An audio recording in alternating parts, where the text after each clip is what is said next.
Hey everybody, Movie Review Next Door here, and I'm back with another movie review. Sorry it's been a bit. Last couple of days have been pretty crazy, trying to get a new job. A second job for now. It's a backup job in case this job goes tits up. But yeah, this morning I woke up a bit early, decided, fuck it, I'll watch a movie. Gotta do some work later. So, I saw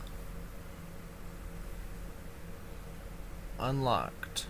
I know that's blurry. I have it on I have it on manual zoom and focus. Unlocked from 2017, directed by Michael Apted, starring Noomi Rapace, Orlando Bloom, Toni Collette, John Malkovich, and Michael Douglas. Now, in this film, after failing to apprehend the terrorists behind a Paris attack that claimed dozens of lives, CIA agent Alice Racine forced to live in London as a caseworker. Her mentor unexpectedly calls her back into action when the CIA discovers that another attack is imminent. Alice soon learns that the classified information she's uncovered has been compromised. So, what do I think of Unlocked? I've seen this film a couple times. It's one of those that I watched back when I was randomly watching movies on Amazon Prime and just basically, watching it in order to watch a movie because I was like, oh, let me look at this. It was when I was discovering my true love for film. And I was in a big action movie binge. I guess I still am. I still love action movies. It's my main thing.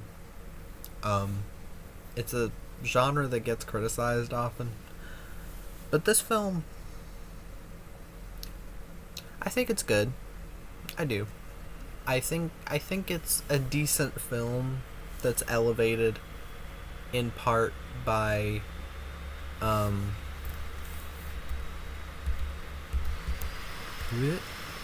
sorry about that. I'm adjusting the fan so that y'all can hear me.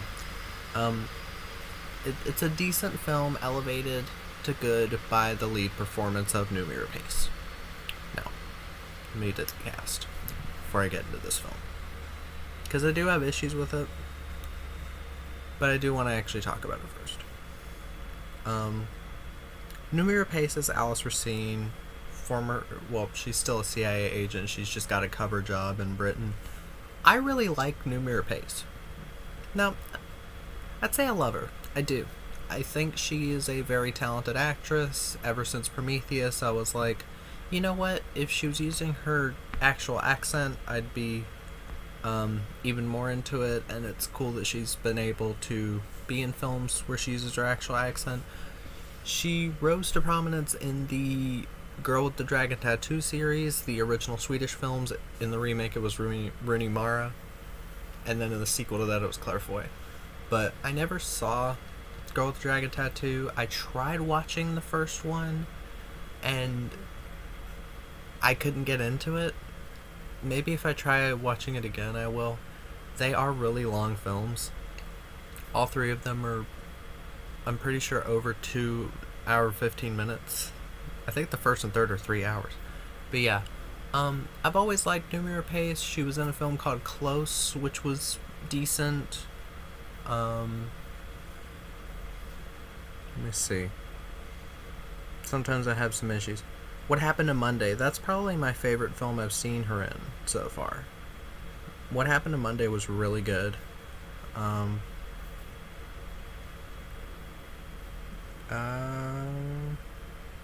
Passion was... That was not one of Brian De Palma's better films. Dead Man Down was decent. Rupture, I liked Rupture.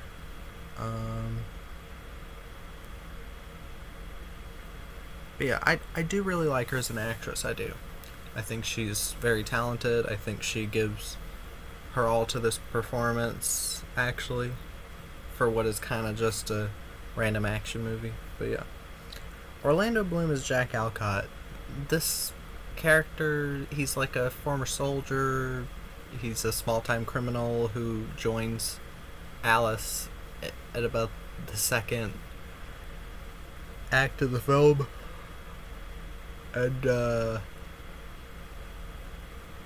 he's good. But I wish this character was in more of the movie, because I like Orlando Bloom. I do. I think he's a good actor. But this kind of feels like an extended cameo in a way. It kind of feels like they didn't have him for a long time. Like he was originally going to be in the film longer. Maybe the film was going to be longer. Because it is pretty short. It's 98 minutes. So, like, maybe he was going to be in it longer. I don't know. But I liked him. I liked his character. I thought it was an interesting character. Toni Collette as Emily Knowles. She's an MI5 agent who's a friend of Alice's. She's good. She's good in the film. I wish she was in it more. Sorry about that. I like her. I've always liked Toni Collette. Loved her in Hereditary. I think she gave a fantastic performance in that. No matter what you think about Hereditary, I know some people are very iffy on it, don't think it's scary. That's fine. But I think we can all agree that Toni Collette killed it. She was really fucking good. John Malkovich as Bob Hunter. I always like seeing John Malkovich in these kind of, I don't know if you'd call this direct-to-video, but these like mid-budget movies, lower-budget movies, I always like seeing him in them because he usually plays an interesting character that's like fun to watch. And I think he was fun to watch in this. He has some standout moments, such as mouthing "fuck you" to Toni Collette over Skype, and talking about how he had to leave his wife in a restaurant in order to respond to a call from the CIA. Like, he's fun. He's fun in the film. He does what he can. He does his role well. And Michael Douglas as Eric Lash. He's CIA, friend of Alice's, wants her to come back. He fits his role. I like him. But yeah, this film, you've seen this type of film done before. Terrorist attack is going to happen in London in the next few days.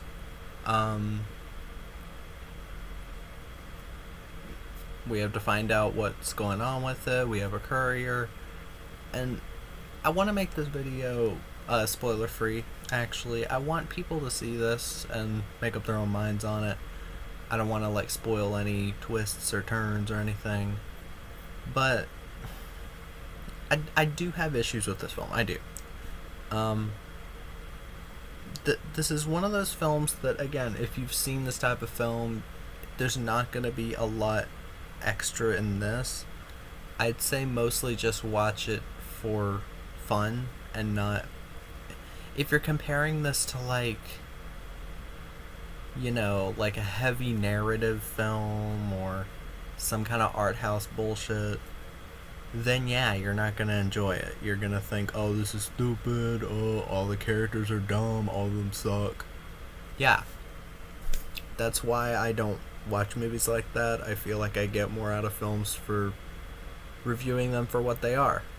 If I watch a horror movie, I review it based on if I was creeped out, if I found any of it scary. Action films, I review them based on the action, review based on the performances, if I buy the lead in the action, or if I just in general had fun with it and I was at some points excited. With science fiction films, lo-fi or like big space battle type, like based on my enjoyment. It's mostly based on my enjoyment. Like if a film hit the correct emotions, if it did what it was supposed to. So I don't really understand all these people that'll watch like a video on demand released or direct video released action film and expect it to have like fantastic acting, a fully original story. I really don't understand that.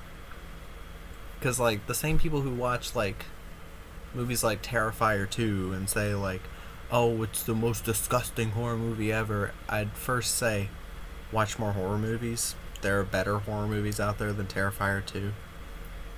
But, like, it's just one of those things where I think a lot of people don't realize how, you know, up their own ass they come off when they talk about stuff like this. Because there's a YouTuber, Film Brain, he reviewed Unlocked, and he was talking about how Noomi Rapace is better than a film like this. And he really likes her as an actress, and she's given her all to this film, but she deserves better roles. I do think she deserves to be in more films, but I'm not gonna say, like, I feel like it's disrespectful to her to be like, oh, you could have been in better films. Like, does he not, do these reviewers not understand how Hollywood works? Like, people have to appear in films regularly in order to keep their SAG cards. You know, the thing that allows them to be in union work. Or non-union, I can't remember. Well, in order to be in, like, Hollywood films, you have to be in a certain amount of films a year or within a certain period. That's why a lot of older actors aren't in films anymore. It's because no one is giving them work. Now, I know it's hard for these people to understand this, but again, shitting on someone for doing a mediocre film every now and then, that's not fair to the actor, and it's not fair to anybody like that. Like, they have to appear in films around, like, all the time in order to, you know, survive, because they're actors. If Toni Collette appears in an action film that you don't like, she's getting paid. It's not that she's doing it just for the money. She's an actress. She wants to act. So, I think these people come off as big assholes, but yeah. Anyways, to this film, I like it. I do. I think it's got a decent pace to it. I don't think it ever got boring. I liked that the first, like, 30 minutes of the film is a good, like, setup to the plot. But it does drop you right in the middle of the, not action, but right in the middle of the story. Like, it's not like it takes forever to get to anything actually happening, and the second half of the film is pretty fastly paced. It really is. Now, as an action movie, how is it with the action? I'd say the action is pretty competent. I wouldn't say, like, amazing or great or anything. It's competent. There's hand-to-hand fights, there's gunfights. The gunfights are decently well done. The hand-to-hand fights do come off a bit like a Bourne movie at times. The editing never gets as bad as Ultimatum or Supremacy, which, thank God, because the editing in those movies sucks. But yeah, They could have worked on that a bit, because I do think Noomi Rapace is able to do action. The editing in Close wasn't nearly like this. Also, What Happened to Monday, the action was pretty good. But yeah, that is one thing I'd say against this film. I think I'll mostly just talk about things I wasn't huge on. But yeah, freaking the ending. The ending of the film, I do agree with certain people on this. It does feel like it was rewritten a bit. The showdown at the stadium, even though they do talk about it throughout the film, it does feel like an entirely different film's ending. And the very, very ending in the epilogue was, like, it made sense for the story. I feel like the film makes sense, but it does kind of feel like it's shifted tones, and it feels like it feels like the actors were brought back later to reshoot the ending. Now, this film came out after I don't know if it was a bombing in London or something, because it does take place in London. It took place, the film came out not long after a terrorist attack had happened. So there were people around the time saying, oh, the film shouldn't be released, the terrorist attack happened. These are the same people who say the same shit about Columbine, and that Boondock Saints was making light of the deaths at Columbine when none of the film had anything to do with that. It's only because the film had guns in it, and it was an action film. The Matrix came out not long after Boondock Saints, but no one said anything about that. They say it about Boondock Saints because it's a fucking indie film, or it's a lower budgeted film. So these people are assholes. They just can't think of anything bad to say about a movie, so they'll say, oh, the Death Wish remake came out around the time of gun violence. Yeah, gun violence has always well, okay, not gun violence. Violent people using guns. Not gun violence. I'm not going to say gun violence.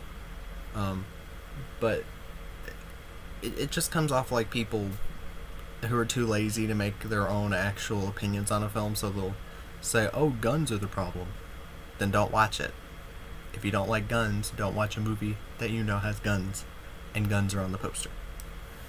But this film, I don't know what the original ending was supposed to be. Apparently that is what happened. The film was reshot. They finished filming in 2015, principal photography, and did reshoots not long before the film actually came out. It doesn't totally derail the film. It still works as a narrative, and it still works as a story, but it did kind of come off a bit weird. The main character, again, this film, I will give it credit for not making the main character perfect, because a lot of films like this love to make the female badass perfect, even though a lot of the films like this that are starring male, starring a dude, they don't make the same mistakes usually. Yeah, you'll have Arnold Schwarzenegger in Commando, but even in Commando, he does fuck up a couple times and get hurt. And in this film, they do it a bit too much.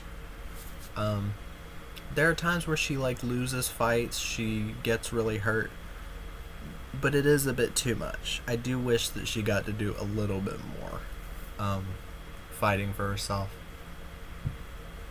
But yeah, I'm not gonna scream sexism or anything. It's not sexism. It's called making a realistic character. I mean, but whatever. And again, Orlando Bloom, I wish he was in the film more. But yeah.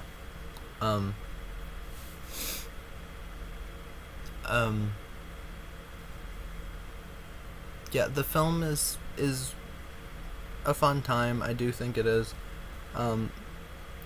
There are a couple things I wanted to mention that I caught back when I first saw the film.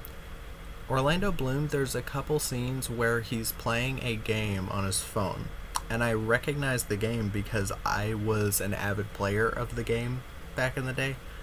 It's a game called Dead Trigger 2. Yes, it's a sequel. It's a zombie shooter, and I haven't played it in forever, but I kind of want to play it because I saw him playing it. I could tell it was Dead Trigger 2. It was the exact same layout, and the zombies looked the same, so yeah. I know that's a stupid detail, but also, there's an actor in this. Rami Nasser, I think is how you say it. He's the owner of this restaurant that the guy who's a big part of this plot is in, and he was also in this film, Never Let Go, from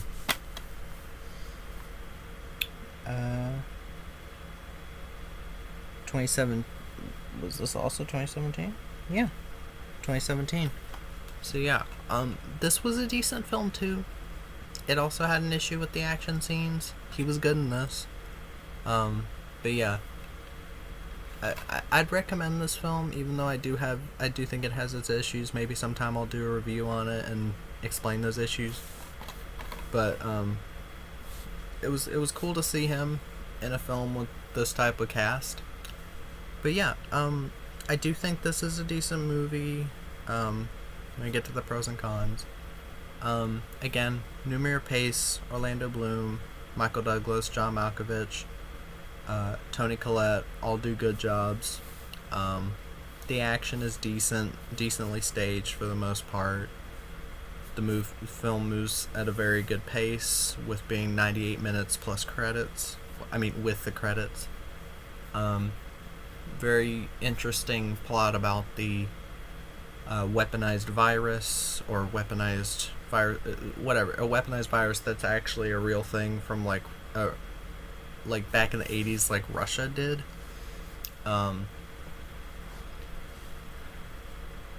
I think the film, when mentioning actual terrorist attacks and all that in relation to this film, I think it did it in a good way that didn't feel like it was just exploiting those for the film. Cons, again, film could have used a bit better editing during some of the action scenes. The ending does still come off a bit weird, a bit clumsy at times, even though it does fit with the story. I do wish the main character didn't get screwed up at every point. There are certain points where I'm like, okay, I buy her messing up here, but I do wish they had like written it a bit better so that she wasn't like a complete idiot at certain times. And again, Orlando Bloom, it does feel like he just like disappears from the film. It's not even like he dies on screen or anything. He just kind of disappears. So I wish that wasn't the case. But yeah, I think it's a decent film. It's currently streaming on Tubi. I'll put the link in the description for the film on Tubi. And yeah, I think if you go in expecting a spy thriller, I think you'll get one, and I think it's decently entertaining. So, if you enjoyed the review, like, comment, subscribe, whatever, hit the bell, and movie review next door.